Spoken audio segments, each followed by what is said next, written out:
오늘은 시편의 말씀을 가지고 다시 뜨겁게라는 제목하에 하나님의 말씀을 함께 나누도록 하겠습니다.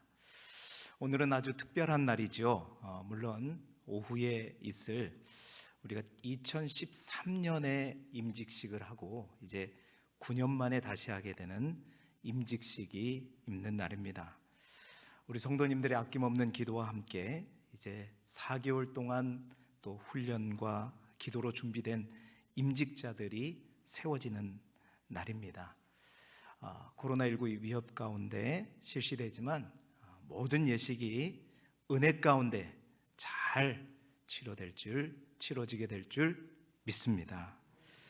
뿐만 아니라 여러분, 오늘은 전 세계적으로도 특별한 날입니다. 16일 동안 펼쳐졌던 동계올림픽이 마치는 날이기도 합니다.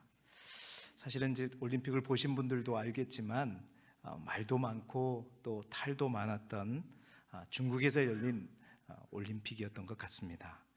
하지만 여전히 어떤 상황에도 불구하고 우리 선수들이 최선을 다해서 경기를 했었던 것 같고, 그 순간이 매우 값진 순간이었던 것 같습니다. 우리나라가 약 14위 정도 아마 된 걸로 알고 있는데요. 저는 중계 경기를 오랫동안 보지 못했지만 우리나라의 주 종목이라고 볼 수 있는 쇼트트랙과 또 컬링 경기를 조금씩 보았는데요. 여러 방송사들이 함께 중계를 했지만 특별히 유독 저희 가정은 S로 시작하는 방송사의 방송을 즐겨 보았습니다.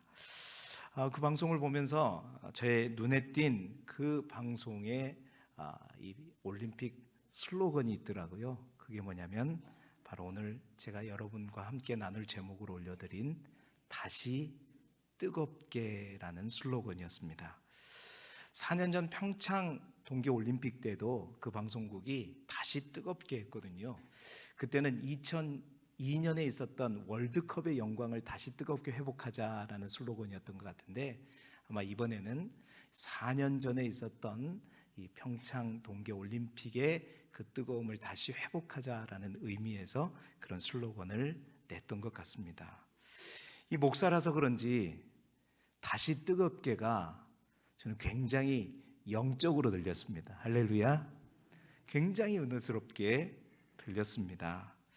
그런 가운데 새벽마다 또 시편의 말씀도 저희가 묵상하고 있는데, 오늘 그 시편 6편의 말씀을 쭉 묵상하는데 이 다시 뜨겁게라는 이 문구가 제 마음을 울리게 되었습니다. 뭔가 다윗이 절망과 슬픔 속에서 이제 모든 것을 다 포기할 수밖에 없는 그런 상황이었지만 다시 뜨겁게 하나님 안에서 일어서는 모습. 그래서 오늘은 본문의 말씀을 통해서 우리가 읽었던 다 읽지는 않았지만 시편 6편의 말씀을 통해서 다시 뜨겁게라는 제목으로 우리 모두가 하나님 앞에 다시 뜨겁게 설 수 있기를 소망합니다. 그리고 특별히 오늘 오후에 저를 비롯해서 임직받게 될 16명의 임직자들 또한 다시 한번 하나님 앞에 뜨겁게 설 수 있기를 바라고, 그 임직 예식에 참여하는 우리 모두 또한 도전받는 복된 계기가 될 수 있기를 주님의 이름으로 축원합니다. 오늘 시편은 다윗이 기록한 여러 개의 참회 시 가운데 가장 먼저 등장하는 참회의 시편입니다. 다윗은 자신에게 닥친 고난이 자신의 범죄하면서, 하나님 앞에 범죄하면서 비롯된 것임을 깨닫고 하나님의 자비와 용서를 간구하는 내용을 담고 있는 시편입니다. 오늘 시편은 다른 참회 시들보다 회개하는 자의 애통한 마음을 여러 가지 비유적 언어를 통해서 잘 표현하고 있는데, 보통 학자들은 이 시편 6편을 바로 다윗이 밧세바를 간음하고 그 남편 우리아를 살해한 후에 하나님의 징계를 받고 나고 난 이후에 썼던 시라고 추정하고 있습니다. 그래서 오늘 우리 시편 6편을 총 10절까지 되어 있지만 이 시편 6편을 잘 보게 되면 크게 세 단락으로 나뉘어지게 되는 거죠. 첫 번째 단락인 1절부터 이제 3절까지의 내용은 다윗이 자신의 범죄로 인해서 징계를 당해서 상상할 수 없는 고난과 아픔, 고통 가운데 있음을 하나님께 호소하는 내용이 첫 번째 단락에 나와 있습니다. 그리고 두 번째 단락 4절부터 7절까지는 다윗이 그러한 공경 속에서 다시 하나님께 기도하며 요청하는 내용이 나와 있고요. 그리고 마지막, 오늘 우리가 읽은 마지막 단락, 우리가 읽은 본문에는 하나님께서 이제 자신의 죄를 용서해 주실 것을 확신하고 이제 자신을 조롱하는 원수들을 향해 승리를 선언하는 내용으로 마무리되고 있습니다. 비록 가장 큰 수렁과 절망, 또 죄 가운데 징계 가운데 있었지만 다윗이 다시 회복되어서 오히려 승리를 선언하는 다윗. 다윗은 어떻게 다시 뜨겁게 하나님 앞에, 또 하나님 앞에 일어설 수 있었을까? 어떻게 하면 우리도 다윗처럼 절망 가운데 있을지라도 다시 하나님 앞에 뜨겁게 나아갈 수 있을까? 오늘 세 가지로 말씀과 더불어 은혜를 나누겠습니다. 다윗이 하나님 앞에 뜨겁게 나아갈 수 있었던 첫 번째 요인은 뭐냐? 다시 하나님을 보면 된다는 겁니다. 다시 하나님을 보면 된다라는, 이게 첫 번째라는 것이죠. 우리 4절의 말씀을 화면을 보면서 함께 읽어보겠습니다. 시작. 여호와여 돌아와 나의 영혼을 건지시며 주의 사랑으로 나를 구원하소서. 아멘. 여러분, 다윗이요 하나님 앞에 범죄함으로 징계를 받아서 주의 진노와 주의 분노로 얼마나 힘든 가운데 있었는가, 오늘 이 시편 우리가 다 읽지는 않았지만 그 고백을 보게 되면 알 수가 있습니다. 시편 6편 2절에 보게 되면 여호와여 내가 수척하였사오니 내게 은혜를 베푸소서. 여호와여 나의 뼈가 떨리오니 나를 고치소서 고백하고 있습니다. 여러분, 수척하다는 말은 세번역 성경에 보면 내 기력이 다 빠졌다는 얘기입니다. 뿐만 아니라 나의 뼈가 떨렸다라는 세번역 성경을 보게 되면 뼈 마디마디가 떨렸다라고 고백하고 있어요. 그러니까 온 몸에 힘이 싹 빠지고 기력을 다 잃어버렸다는 뜻입니다. 뿐만 아닙니다. 3절의 말씀을 보게 되면 나의 영혼도 매우 떨리나이다. 여호와여 어느 때까지니까. 몸만 축이 난 게 아니에요. 몸만 완전히 기력이 다 빠진 게 아니라 나의 영혼도, 나의 마음도 매우 떨리나이다. 자신의 마음까지 완전히 중심을 잃어버린 다윗의 모습입니다. 그런데 여러분, 여기서 더 안타까운 것은 뭐냐면, 더 힘든 것은 뭐냐면 여호와여 어느 때까지니까. 다시 말해서 끝이 안 보인다는 거죠. 이 힘든 게 언제까지 아파야 되는 건지 끝이 보이지 않는다는 겁니다.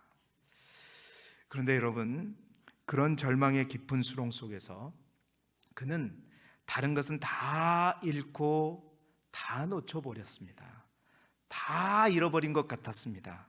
그런데 한 가지는 뻔뻔스러울 정도로 놓지 않고 다시 찾고 붙들고 부르짖었던 게 있어요. 그게 뭐냐? 바로 하나님이었습니다. 여러분, 시편 6편 1절, 2절, 3절, 4절 모두가 자신의 가장 큰 고난과 고통을 고백하는 그 가운데, 그 고백 가운데 빠지지 않는 단어가 있어요. 그게 뭐냐면 1절에 한 번, 2절에 두 번, 3절에 한 번, 4절에 한 번. 그 단어는 바로 여호와여입니다. 그는 절망했지만, 온 몸이 수척해졌지만, 온 뼈가 떨렸지만, 자신의 영혼도 매우 떨렸지만, 그 속에서 그는 다른 것들은 다 놓쳤을지라도 여호와여, 여호와여, 여호와여, 하나님만은 붙들었다는 것입니다. 다시 하나님을 찾았다는 겁니다. 하나님을 붙잡았다는 거예요. 4절의 말씀 다시 한번 보겠습니다. 여호와여 돌아와 나의 영혼을 건지시며 주의 사랑으로 나를 구원하소서. 아멘. 그는 자신이 죄를 지어 하나님께서 주신 징계인 줄 알면서도, 자신이 뻔히 죄를 지어서 하나님께서 주신 징계에 있으면서도 불구하고, 당연히 받아야 할 징계임에도 불구하고 하나님을 붙들었다는 거예요. 다시 어떻게 보면 뻔뻔할 수 있지요. 하나님은 그렇게 말씀하신 그 하나님 앞에 자신이 죄를 지어놓고 다시 하나님 앞에 나오고 여호와여 여호와여 하고 있는 것입니다. 그러면서 주의 사랑으로 나를 구원하소서, 다른 게 아니라 그 하나님의 사랑을 붙잡고 있으면서 그 사랑에 호소하고 있는 거예요. 사랑하는 성도 여러분, 다시 우리가 하나님 앞에 뜨겁게 나아갈 수 있는 첫 번째는 뭐냐? 다른 게 아닙니다. 다시 하나님을 보면 될 줄 믿습니다. 여러분, 다윗도 하나님을 보잖아요. 다윗이 어떤 상태입니까? 남의 아내를, 남의 여인을 빼앗고 그 남편을 청부살인까지 했던 사람이 지금 다윗의 모습입니다. 그도 다시 하나님을 찾고 있어요. 다시 하나님께 여호와여 여호와여 여호와여, 떠나버린 그 하나님을 다시 호출하며 돌아오소서 돌아오소서 돌아오소서, 하나님의 사랑에 호소하며 하나님을 부르짖고 있습니다. 여러분, 다시 하나님을 보면 됩니다. 다시 하나님의 사랑에 호소하면 됩니다. 이사야 선지자는 포로로 끌려갈 이스라엘 백성들을 향해 미리 이렇게 말씀을 선포했습니다. 이사야 40장 9절의 말씀을 보게 되면, 아름다운 소식을 시온에 전하는 자여 너는 높은 산에 오르라. 아름다운 소식을 예루살렘에 전하는 자여 너는 힘써 소리를 높이라. 두려워하지 말고 소리를 높여 유다의 성읍들에게 이르기를 너희의 하나님을 보라. 비록 포로로 끌려갔지만 다시 하나님을 보라라고 말씀해 주시는 것입니다. 여러분, 두려워하지 말고 너희의 하나님을 보면 되는 것입니다. 뿐만 아닙니다. 홍해를 앞두고 절망 가운데 있는 이스라엘 백성을 향해 모세는 백성들에게 이렇게 외칩니다. 모세가 백성들에게 이르되 너희는 두려워하지 말고 가만히 서서 여호와께서 오늘 너희를 위하여 행하시는 구원을 보라. 너희가 오늘 본 애굽 사람을 영원히 다시 보지 아니하리로다. 아멘. 두려워하지 말고, 걱정하지 말고, 근심에 사로잡히지 말고 여호와를 보라. 구원하실 여호와를 보라. 여러분, 구원하실 여호와를 보면 그를 수렁에 빠지게 한, 그렇습니다, 애굽 사람들을 영원히 보지 않게 될 것이라고 말하고 있는 것입니다. 사랑하는 성도 여러분, 하나님을 다시 보라는 것은 하나님을 다시 의지하라는 것이고 하나님의 구원을 보라는 것입니다. 여러분, 잊지 말으셔야 할 것이 있습니다. 결코 하나님께서 다윗을 버리지 아니하셨다는 사실입니다. 여러분, 징계란 무엇입니까? 징계라는 것은 하나님께서 다윗을 버렸다는 것이 아닙니다. 징계는 채찍을 통해서 사랑하는 당신의 아들을 다시 돌이키기 위해서 가장 큰 또 하나의 사랑의 표현이 바로 징계입니다. 여러분, 고통이 왜 힘듭니까? 고통이 힘든 이유는, 절망이 힘든 이유는 그 절망과 고통에 나 혼자 있다는 외로움 때문입니다. 그 절망 속에 나 혼자밖에 없다는 것 때문에. 그런데 여러분, 절대 아닙니다. 결코 혼자가 아니라 하나님께서 분명히 저와 여러분과 함께 하실 줄 믿습니다. 그래서 사도 바울은 고린도서 13장 5절에 너희는 믿음 안에 있는가? 너희 자신을 시험하고 너희 자신을 확증하라 했어요. 예수 그리스도께서 너희 안에 계신 줄을 너희가 스스로 알지 못하느냐?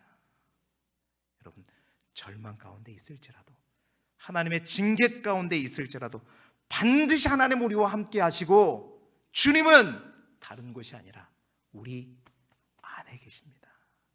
안에 안에 계셔요.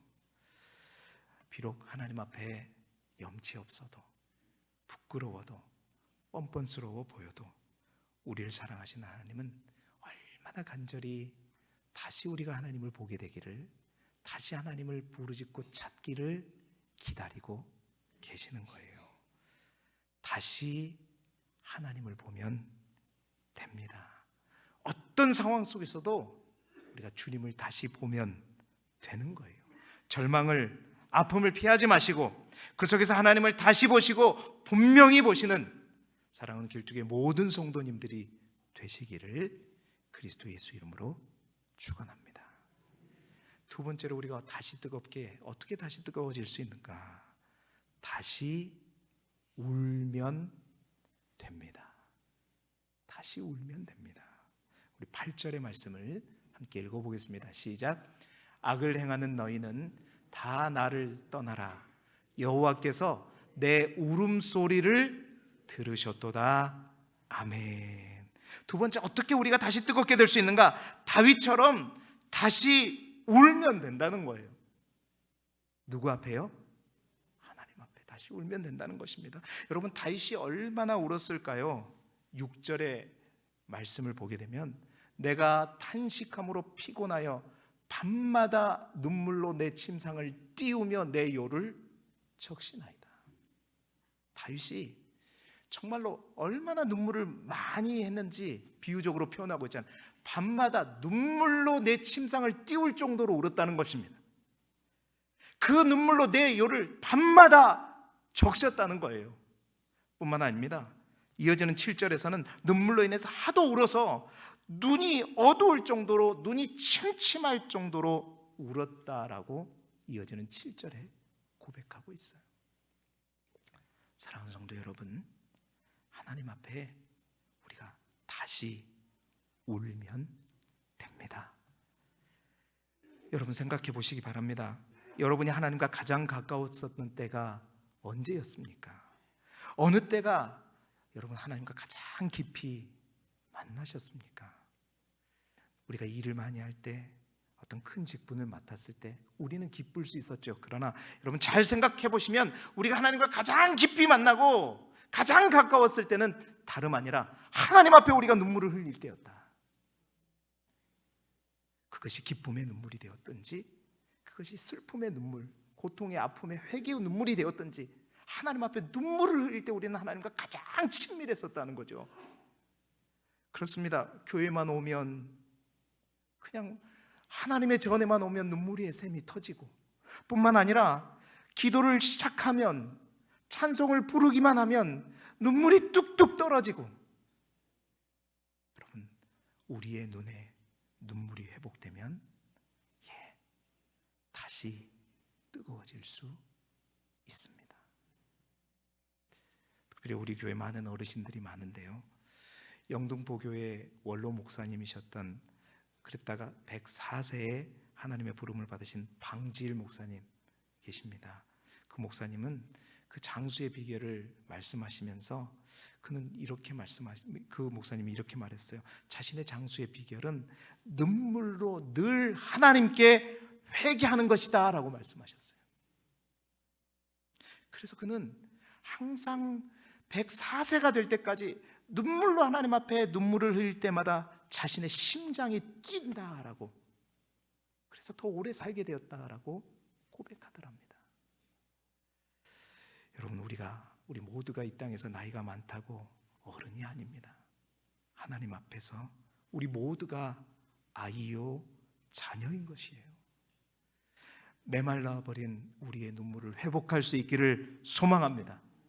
은혜의 눈물, 회개의 눈물, 참회의 눈물 다시 흘리면서 주님 앞에 뜨겁게 나아갈 수 있기를 바랍니다. 그렇습니다. 어떠한 절망 속에서도 우리가 다시 울면 됩니다. 우는 자의 울음소리를 우리 하나님은 반드시 들으시는 하나님이시고, 그리고 그 우는 자의 눈물을 반드시 닦아주시는 분이 우리 하나님이시다. 여러분, 다윗이 얼마나 하나님 앞에 울었느냐면 시편 56편 8절에 보게 되면 나의 유리함을 주께서 계수하셨사오니 나의 눈물을 주의 병에 담으소서. 다윗이 10년 동안 도망자의 삶을 통해서 쫓겨다니면서 얼마나 울었던지 자신이 가지고 있는 눈물병에 더 이상 그 눈물을 채울 수가 없는 거예요. 다 차버려가지고. 그래서 뭐라고 얘기하는 거냐? 주여, 당신의 주님의 눈물병에 나의 눈물을 채워달라고. 여러분, 사도 바울도 마찬가지입니다. 그의 목회에 얼마나 눈물을 흘렸는가. 에베소를 떠나면서 그 에베소 장로들에게 마지막 당부할 때 사도행전 20장 3절에 보게 되면, 그러므로 여러분이 일깨어 내가 3년이나 밤낮 쉬지 않고 눈물로 각 사람을 훈계했던 것을 기억하라 라고 말합니다. 그는 3년 동안 눈물로 기도하며 눈물로 말씀을 전하고 눈물로 교인들을 가르쳤다라고 고백하고 있습니다. 사랑하는 성도 여러분, 제가 자주 쓰는 말이 있죠. 눈물의 기도가 우리의 눈물을 닦아주는 것입니다. 그 눈물을 회복할 수 있기를 소망합니다. 여러분, 왜 다시 울면 다시 뜨거워질 수 있을까요? 눈물이 회복될 때 우리 안에 어떤 일이 일어나기 때문일까요? 여러분, 우리가 다시 울게 되면요, 울면 울수록 가장 먼저는 우리의 마음이 부드러워지게 되는 줄 믿습니다. 울 때 우리의 마음이 부드러워져요. 순해진다는 겁니다. 여러분, 마음에 있는 아기가 우리의 눈물을 통해서 그 도끼가 빠지는 거예요. 왜냐? 우리의 눈물에는 우리의 마음을 해독하는 그 속성이 있기 때문입니다. 나쁜 속성, 불순물들을 다 우리의 눈물은 닦을 수가 있어요. 뿐만 아닙니다. 또한 울수록 우리는 어떻게 되는가? 울수록 우리는 겸손해지는 줄 믿습니다. 여러분, 우리가 교만할 때 가장 먼저 나타나는 현상, 신앙생활의 현상이 뭐냐면 눈물이 사라집니다. 교만해지게 되면. 그래서 교만한 사람은 결코 하나님 앞에 울 수 없습니다. 그러나 어떤 상황이라도 우리가 울기 시작하면 교만은 끝나는 것이고 우리 안에 겸손이 임할 줄 믿습니다. 뿐만 아니라 여러분, 우리는 울면 울수록 우리 안에 진정성과 순수성을 회복하는 거예요. 삶에서 어려운 일을 통과하면서 고난 속에 많은 눈물을 흘린 사람은 점점 더 하나님 앞에 순수해지는 거예요.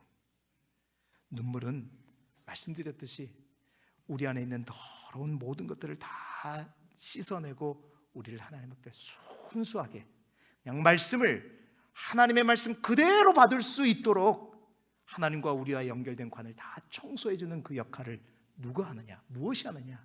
우리의 눈물이 하더라는 거죠. 뿐만 아닙니다. 울면 울수록 그래서 우리의 마음은 뭐가 되는가? 옥토가 되어지는 거예요. 눈물을 흘릴 때 우리의 마음에 진정한 깨달음이 일어나게 되는 것이고 우리의 영혼이, 나의 영혼이 물된 동산과 같은 토양으로 바뀌는 겁니다. 그리고 그 토양에 하나님의 말씀이 씨앗이 심어질 때 여러분, 그때에 비로소 30배, 60배, 100배의 열매가 맺히게 되는 겁니다. 뿐만 아닙니다. 우리가 울기 시작하면 우리의 영안이 열립니다. 보지 못한 것들까지 보게 됩니다. 눈물은 우리의 영안을 여는 거예요. 시편 51편에 보면 하나님께서 구하시는 제사는 상한 심령이다 라고 고백합니다. 울면 울수록 우리의 영안이 열려서 여러분, 사실은 울 일이 더 많아지는 거예요. 자신의 집, 믿지 않는 우리의 가족들을 바라보면서 눈물이 솟아나게 되고, 뿐만 아닙니다.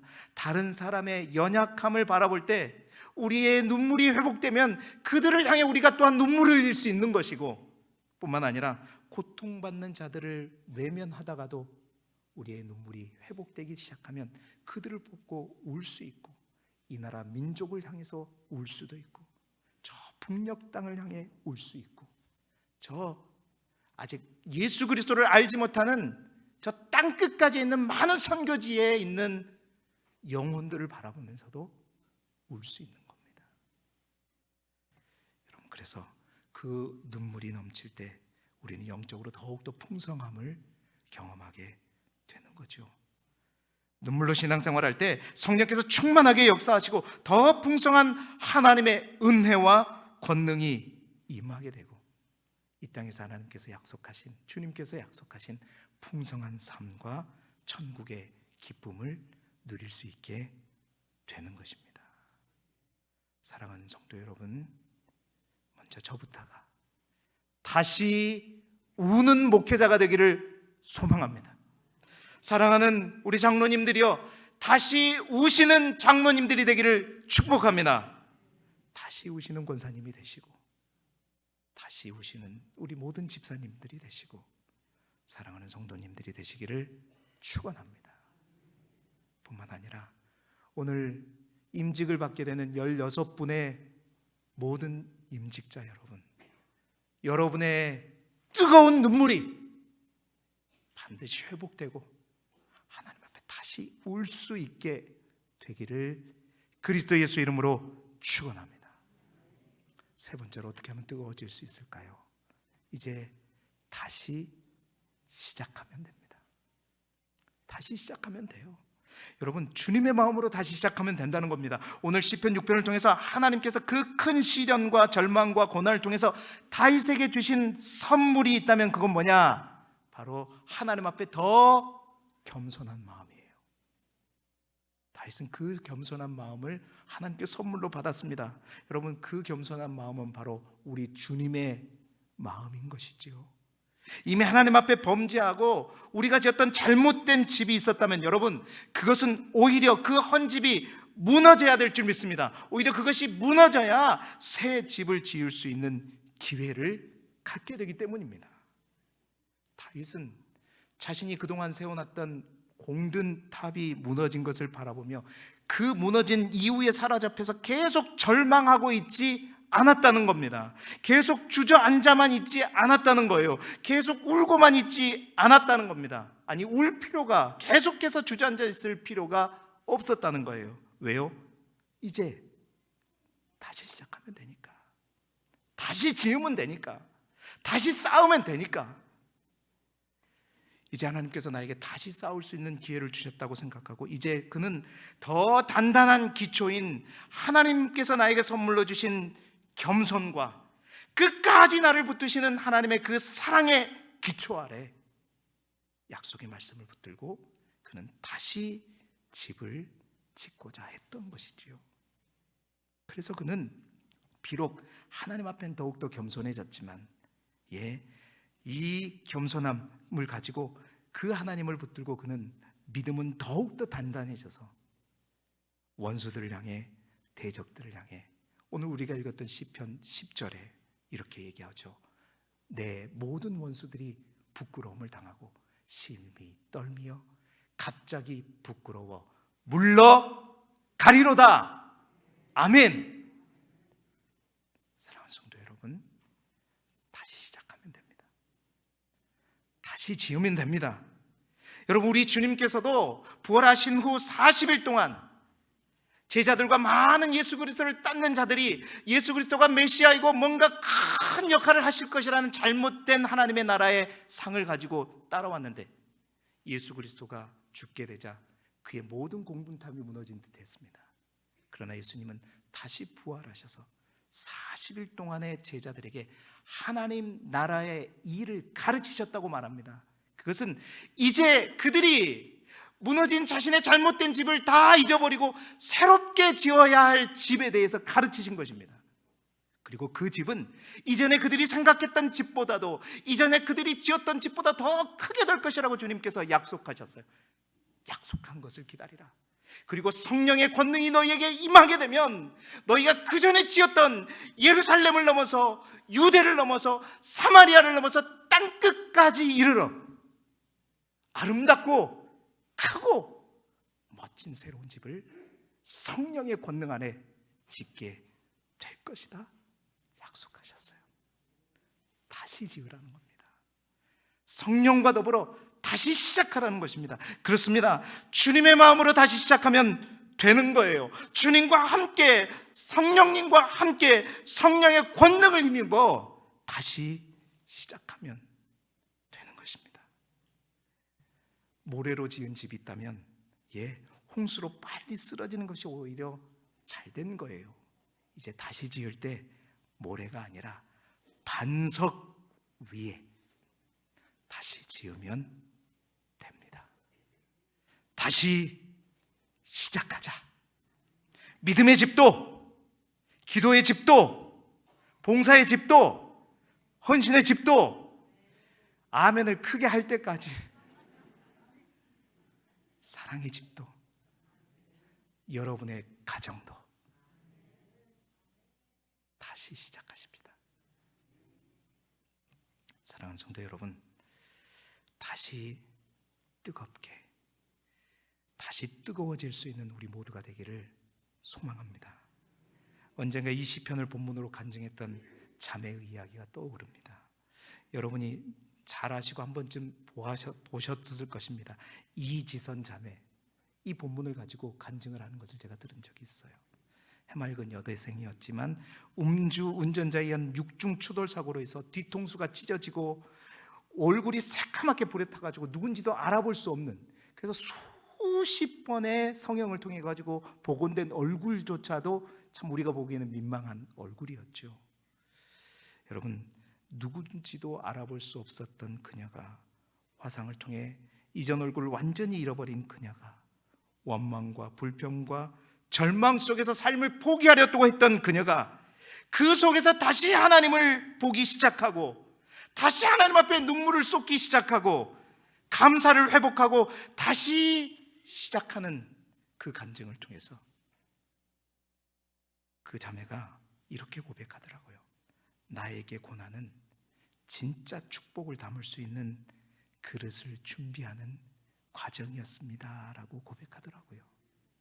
뿐만 아니라 그녀는 이제 내 안에 있는 천국의 이 기쁨을 여러분 모두에게 나누어 드리고 싶습니다 라고 고백하더라고요. 사랑하는 성도 여러분, 다시 시작하자. 다시 일어섭시다. 다시 하나님을 보고, 이제 한눈 팔지 않으면 되잖아요. 하나님 바라보고 다시 메말른 우리의 눈물을 회복하고 다시 뜨겁게 일어설 수 있기를 소망합니다.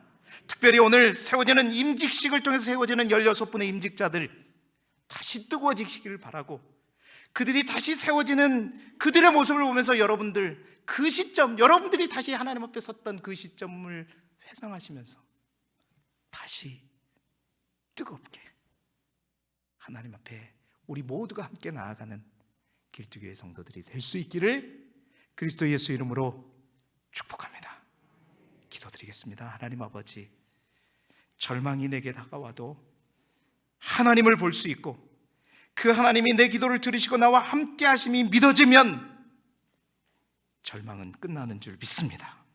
사랑하는 모든 성도들, 지나간 과거에 사로잡히지 않고 다시 주님 앞에 나가 다시 뜨겁게 울게 하시고 다시 시작하는 은혜를 더하여 주셔서 더 튼튼하고 더 아름다운, 더 멋진 믿음의 집을 지어가는 사랑하는 우리 모두 몸된 교회, 특별히 오늘 임직받는 임직자들이 되게 하여 주옵소서.